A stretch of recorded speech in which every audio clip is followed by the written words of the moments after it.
12th standard Tamil இயல் 8ல் இருக்கக்கூடிய குறுக்கெழுத்து புதிர் வந்து நம்ம இன்றைக்கி பார்க்க போகிறோம். டோட்டலாக இதில் 20 கொஷின்ஸ் இருக்குது. ஸோ ஒவ்வொன்றா பார்க்கலாம். ஃபர்ஸ்ட் கொஷின், மயிலையார் கட்டுரை எழுதிய இதழ்களில் ஒன்று. குடியரசு. தகடூர் மன்னன் பெயரின் பின்பகுதி. அஞ்சி. ஓய்மா நாட்டு மன்னன் பெயரின் முதல் 3 எழுத்து. நல்லி. பொதினி மலையின் வேறு பெயர். மலைநாடு. பொதினி மலை இவ்வாறும் அழைக்கப்படும். வளமலை. சாந்தாதத் கதையின் பின்பாதி பெயர் மலை. பரம்பு மலையின் இன்றைய பெயர் பிரான்மலை. தகடூரை ஆட்சி செய்தவன் அதிகன். காரியின் நாடு எவ்வாறு மருவி உள்ளது. மலாடு.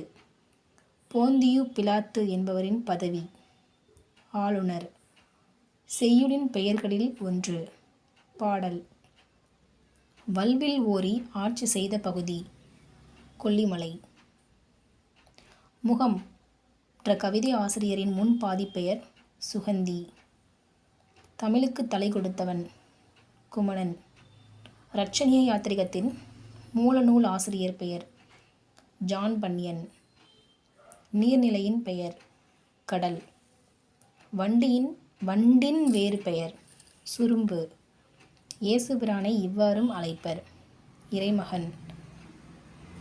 நல்லியின் நாட்டுக்கு இன்று வழங்கும் பெயர் உதகமண்டலம், ஊட்டி.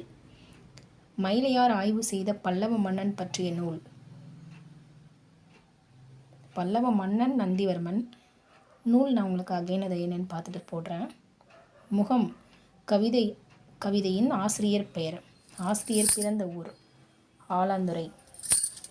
ஆற்றுப்படை நூல் ஒன்றின் முன்பாதி பெயர் சிறுபானா.